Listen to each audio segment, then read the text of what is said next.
انتوا متخيلين ان في الفترة الأخيرة الناس اللي كانت بتسافر كانت يعني بتجري ورا ال 500 ولا ال 1000 دولار عشان يقدر يمشي أموره؟ من أفضل الأخبار اللي سمعتها في الفترة الأخيرة واللي بالتبعية هتأثر في حاجات كتير جدا.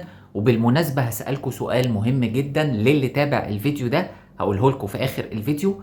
والخبر بيقول ان بنك مصر النهارده على صفحته الرسميه اعلن ان هو علّى اقصى ليميت للتعامل الدولي على البطاقات الائتمانيه فيما يعادل لحد 300 الف جنيه.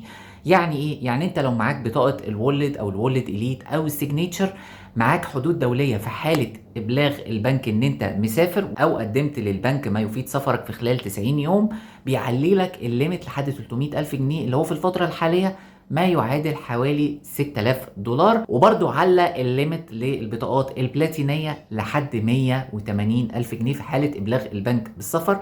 وبالمناسبة هسيب لكم كل الليميتات الجديدة بتاريخ 9/9 اللي عملها بنك مصر، سواء بقى داخل مصر أو خارج مصر، في حالة الإبلاغ أو عدم الإبلاغ بالسفر، في المقالة اللي في وصف الفيديو. لكن بقى أفضل خبر فيهم، بنك مصر قال لك النهاردة إن أنت لو عايز تسافر فالبنك ممكن يدبر لك عملة لحد ما يعادل 5000 دولار. انتوا متخيلين ان في الفترة الأخيرة الناس اللي كانت بتسافر كانت يعني بتجري ورا ال 500 ولا ال 1000 دولار عشان يقدر يمشي أموره لو مسافر وعايز يقعد في مكان أو الكلام ده كله. لكن دلوقتي رسميا على صفحة بنك مصر الرسمية أعلن إن هو علالك إنه البنك يوفر لك تدبير العملة لحد 5000 دولار. وطبعا الشرط إن أنت لازم تكون عميل في بنك مصر. خلي بالك، ما ينفعش إن أنت تكون عميل في بنك تاني ومش عميل في بنك مصر وتروح تقول للبنك انا عايز تدبر لي عمله. مفيش الكلام ده، لازم تكون عميل عنده.